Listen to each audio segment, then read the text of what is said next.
Hi everyone, in this video we are going to calculate 99 squared in the less than 10 seconds without using calculator. Pause the video now and see if you can do it yourself.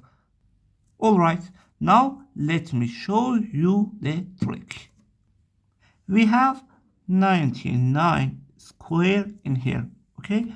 We subtract 1 and add 1 like this. We know this doesn't change the value because plus 1 and minus 1 cancel each other out. Now we square the first part. And we know that this action doesn't change the value of answer because 1 and 1 squared is the same.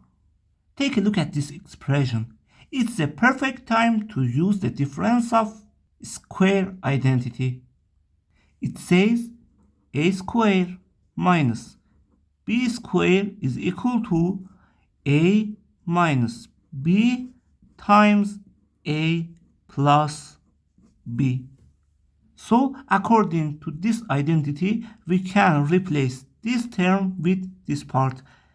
Assume a is 99 and b is 1. So we have 99 minus 1 times 99 plus 1. And from here we have plus 1 again. This parenthesis is 98 and this one is 100. The calculation is easy. We get 98, then just add 2 zeros. So we have 9,800. But wait, we are not done yet. Don't forget this plus 1 here. If you miss it, you will get the wrong answer. So here I write plus 1. So the final answer is 9,801. Thanks for watching. I hope you enjoyed this trick. Don't forget to like the video and subscribe. See you in the next video. Bye.